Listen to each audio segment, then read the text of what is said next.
کا مقصد، ان پروگرامات کا مقصد ایک تذکیر یا دہانی ہوا کرتا ہے۔ الحمدللہ ہماری تحریک نے ہمارے لیے اتنا لٹریچر فراہم کیا، مختلف مواقعوں پر ہماری ذہنی بالیدگی کے لیے، شعور کی پختگی کے لیے مختلف پروگرامات کا انعقاد کر کے ہمیں روحانی غذا فراہم کی جا رہی ہے۔ اللہ تعالیٰ ہماری اس اجتماعیت کو قائم رکھے اور پھلتی اور پھولتی رہے۔ برادران مکرم، دراصل تحریک کو جو چیز مقصود ہے وہ داعیانہ کردار ہے کہ اقامت دین کی اس تحریک کے ساتھ وابستگان بحیثیت داعی معاشرے کے اندر ایسی خوشبو پھیلائیں،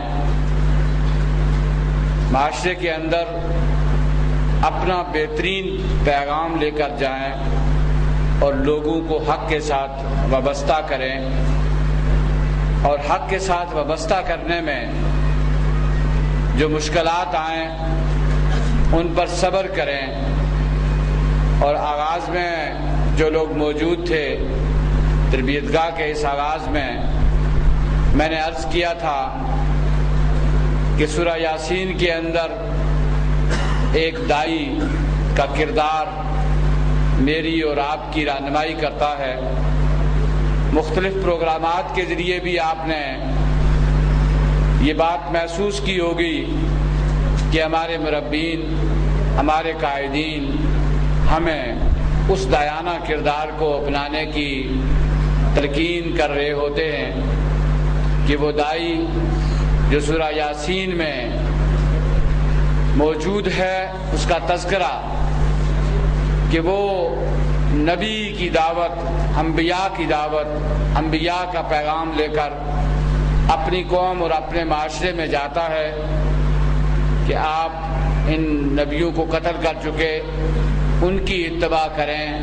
توحید کو قبول کریں، تو وہ ظالم معاشرہ اس داعی کو بھی قتل کر دیتا ہے۔ اللہ کے راستے میں شہید ہونے والا داعی اپنے اندر جو درد اور احساس رکھتا ہے وہ یوں مجھ تک اور آپ تک وحی مقدس کی صورت میں منتقل کیا جاتا ہے کہ داعی کو حالات کی سنگینی کا احساس بھی تھا، اس کے باوجود اپنی قوم کے پاس آتا ہے اور اس بات کی دعوت دیتا ہے کہ اس رب کی ہی عبادت کرو جس نے مجھے اور آپ کو پیدا کیا ہے۔ تو وہ ظالم اس کو شہید کر دیتے ہیں، لیکن وہ کوئی FIR درج نہیں کراتا، کوئی گلہ اور شکوہ نہیں کرتا، بلکہ یوں وہی کی صورت میں ہمارے پاس قرآن حکیم میں یہ آیت ربانی موجود ہے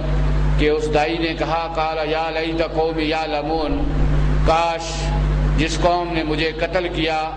شہید کیا، اس قوم کو یہ خبر ہو جاتی کہ بما غفر علی ربی، کہ انہوں نے تو مجھے شہید کیا لیکن میرے رب نے مجھے معاف کر دیا، وجعلنی من المکرمین، اور مجھے عزت والوں میں سے بھی کیا۔ آج بھی ہم اسی دعوت کے علمبردار ہیں، اسی دعوت کے ہم کو لے کر ہم معاشرے کے اندر جانا چاہتے ہیں، معاشرے کو بہترین معاشرہ بنانا چاہتے ہیں، تو ہمیں وہ کردار یقیناً اپنانا ہے۔ برادران مکرم، آپ نے مختلف پروگرامات سنے، آپ دعوتی وفود میں شریک ہوئے اور کچھ تجربات تو آپ نے بیان کیے، لیکن آپ کے اس ماحول میں دو مثالیں آج بھی میری اور آپ کی رہنمائی کے لیے موجود ہیں کہ محترم امیر جماعت جناب عبدالرشید ترابی صاحب نے دودھنیال کے یونین کونسل کے حوالے سے ایک ذمہ داران کے پروگرام میں بتایا کہ وہاں کا ہدف وہاں کے امیر ضلع نے حق خدا رادیت فنڈ کے حوالے سے 10,000 طے کیا تھا، تو وہاں کے ساتھیوں نے 12,000 روپے جمع کیے، جو سب سے وہ علاقہ ہے کہ جہاں معاشی لحاظ سے بھی لوگ اتنے مستحکم نہیں ہیں، دور دراز کا علاقہ ہے، مالی حالات بھی بہت اچھے نہیں ہیں۔ تو کیا یہ حجت تمام نہیں ہوئی کہ اگر ہم اس اپنے پروگرام اور اپنے پیغام کو لے کر نکلیں تو یقیناً ہماری حوصلہ افزائی بھی ہوگی، لوگ ہماری بات سنیں گے بھی۔ نکیال کا ایک دور دراز کا علاقہ ہے، سعودی عرب میں ہمارے ایک ساتھی وہاں دعوت کا کام کر رہے ہوتے ہیں، 6 ماہ کے لیے آتے ہیں اور اپنے علاقے میں کام کرنا چاہتے ہیں۔ سچی بات ہے کہ مجھ سے ضد کر کے زبردستی آپ کہہ لیں کہ کچھ لٹریچر یہاں سے منگواتے ہیں، اور مجھے ان کی اس ضد کی بنیاد پر وہ لٹریچر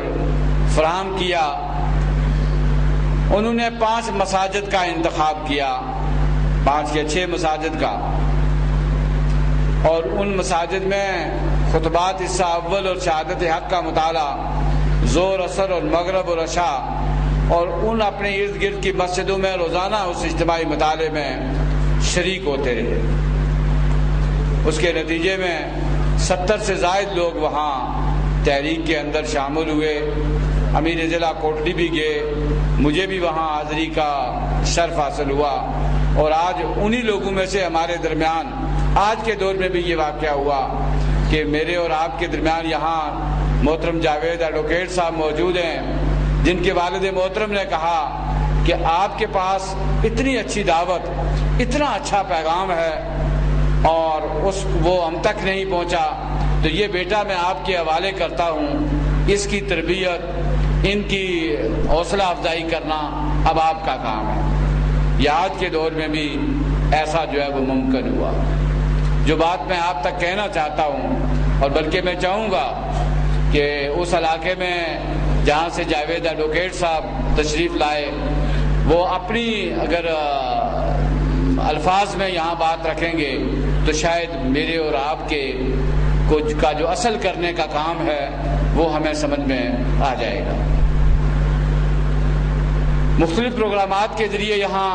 جو منصوبہ عمل میں دیے گئے اہداف ہیں اس پر بھی بات ہوئی کسی نہ کسی انداز میں،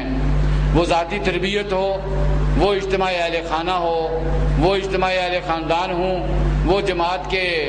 منصوبہ عمل کے مطابق مقامی جماعتوں، یونین کونسل، حلقہ جات اور اضلاع میں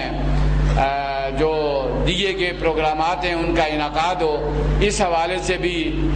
بات یہاں کی جاتی رہی، اور مجھے امید ہے کہ آپ سب نے اس کو اسی روح کے ساتھ لیا ہوگا۔ اس موقع پر کہ جب کہ آپ اس تربیت گاہ میں موجود ہیں، ہمیں اللہ کا شکر ادا کرنا ہے۔ میں آپ کو مبارکباد دیتا ہوں کہ اللہ نے آپ کا انتخاب کیا، آپ کو چن لیا کہ آپ نے اپنی زندگی کے کچھ لمحے اللہ کے دین کو سیکھنے اور سکھانے کے لیے وقف کیے، چونکہ آقا صلی اللہ علیہ وسلم نے ان لوگوں کو خوش نصیب کہا ہے کہ جو ایک چھت تلے بیٹھ کر اللہ کے دین کی باتیں سیکھتے اور سکھاتے ہیں۔ برادران مکرم، آج کے اس مادیت کے دور میں یہ وقت نکالنا انتہائی خوش قسمتی ہے۔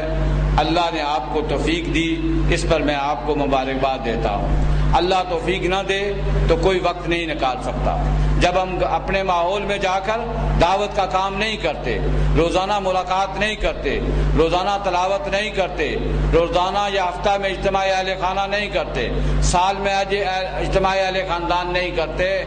تو پھر اللہ سے مجھے اور آپ کو معافی مانگنا ہے کہ اس نے ہم سے کوئی توفیق، نیکی کی توفیق سلب کر لی ہے۔ اللہ سے دعا کرنی ہے، استدعا کرنی ہے، اور اللہ سے معافی مانگتے ہوئے اس کی طرف رجوع کرنا ہے۔ مولانا یوسف اصلاحی صاحب نے لکھا ہے کہ دلی کی جامعہ مسجد کے سیڑھیوں پر ایک شخص 40 سال تک مسواکیں بیچتا رہا، لیکن اسے اندر جا کر 2 رکعت